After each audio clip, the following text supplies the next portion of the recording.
students, welcome to Easy Peasy Maths by Vishali Gupta. Now we are going to discuss the divisibility by 6. So अगर हमें कोई बोले कि ये number है 24 और हमसे निकालना है कि ये 6 से डिविजिबल है या नहीं, तो इट्स वेरी इजी। 24 को 6 से चेक कर लेंगे तो हमें पता चल जाएगा कि ये डिविजिबल है या नहीं। तो क्या है, 6 5 जो 30 होता है, तो और 4 6 जो 24 होता है, तो ये डिविजिबल है। रिमाइंडर क्योंकि 0 आ रहा है, ठीक है।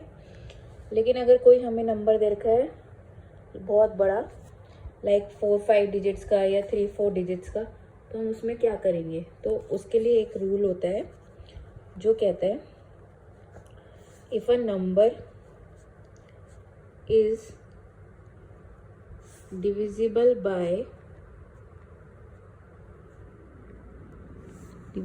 by 2 and 3 both, then that number is divisible by 6.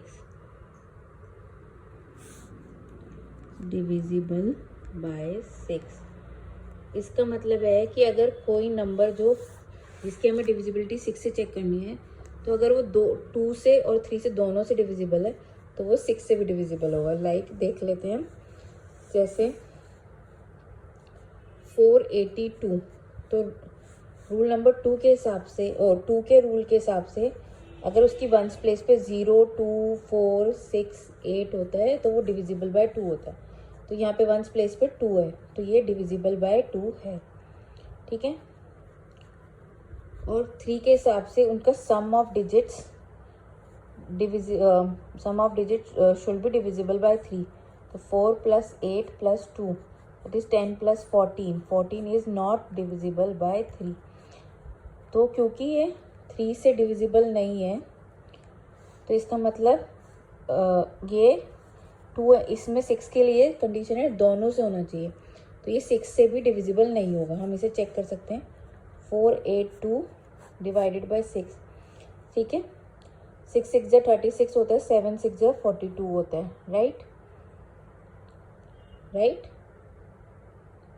और 8 6 जो 48 होता है। तो हमने यहाँ पे लिखा, यहाँ पे 2 बचा, रिमाइंडर बचा 2, रिमाइंडर बचा हमारा 2, ठीक है। तो it is not divisible bye, so it is not divisible by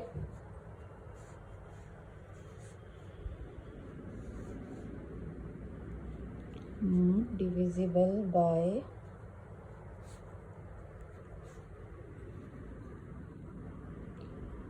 6, right.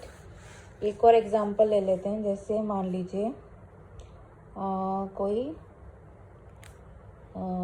600, ठीक है। तो इसमें वंस प्लेस पे 0 है, डिविजिबल बाय 2, ठीक है। और क्योंकि sum of digit 6 + 0 + 0 that is 6, 6 is divisible by 3, तो it is divisible by 3 also. तो रूल के हिसाब से 600 should be divisible by 6 also. तो 600 कितने 100 होता है, 600, ठीक है। रिमाइंडर बचा 0, तो इसका मतलब ये हो गया दिस रूल। अब मैं आपको एक बार और रूल समझा देती हूँ डिविजिबिलिटी बाय 6 के लिए। If a number is divisible by 2 and 3 both, then the number is divisible by 6। मतलब अगर एक नंबर 2 से भी डिवाइडेड होता है और 3 से भी डिवाइडेड होता है, तो वो 6 से भी डिवाइडेड होता है। डिविजिबिलिटी बाय 8, मान लीजिए आपके पास कोई नंबर है 488, तो इसकी डिविजिबिलिटी हमें चेक करनी होगी। तो इट्स वेरी इजी, हम इसे डिवाइड कर दें, देन इसकी डिविजिबिलिटी होगी 8 6 जा 48, यहाँ पे गया 8, पे गया 1, तो बचा 0, तो ये डिविजिबल है। लेकिन अगर कोई नंबर 3 डिजिट से भी ज़्यादा हो या 4 डिजिट से ज़्यादा हो, तो हम उस केस में क्या करते हैं, अ नंबर, रूल कहता है a number with 4 or more digits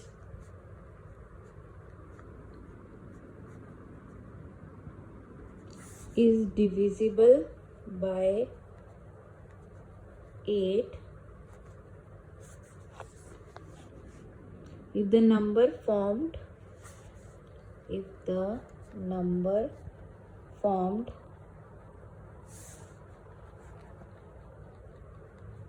by the last three digits